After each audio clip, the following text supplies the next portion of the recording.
أعوذ بالله من الشيطان الرجيم. بسم الله الرحمن الرحيم. يا أيها المزمل قم الليل إلا قليلا نصفه أو انقص منه قليلا أو زد عليه ورتل القرآن ترتيلا إنا سنلقي عليك قولا ثقيلا إن ناشئة الليل هي أشد وطئا وأقوم قيلا إن لك في النهار سبحا طويلا واذكر اسم ربك وتبتل إليه تبتيلا رب المشرق والمغرب لا إله إلا هو فاتخذه وكيلا واصبر على ما يقولون واهجرهم هجرا جميلا وذرني والمكذبين أولي النعمة ومهلهم قليلا إن لدينا أنكالا وجحيما وطعاما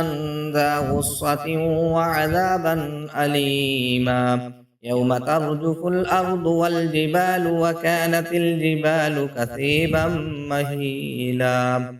إنا أرسلنا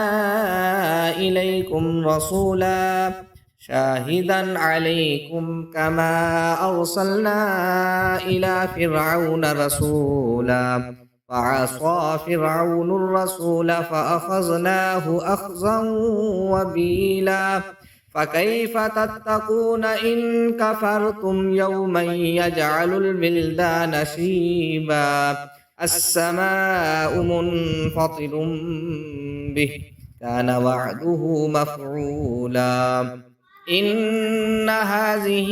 تذكرة فمن شاء اتخذ إلى ربه سبيلا إن ربك يعلم أنك تقوم أدنى من ثلثي الليل ونصفه وثلثه وطائفة من الذين معك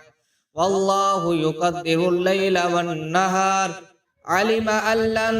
تحصوه فتاب عليكم فاقرؤوا ما تيسر من القرآن علم أن سيكون منكم مرضى وآخرون يضربون في الأرض يبتغون من فضل الله وآخرون يقاتلون في سبيل الله فاقرؤوا ما تيسر منه وأقيموا الصلاة وآتوا الزكاة وأقرضوا الله قرضا حسنا وما تقدموا لأنفسكم من خير تجدوه عند الله هو خيرا وأعظم أجرا واستغفروا الله إن الله غفور رحيم صدق الله العظيم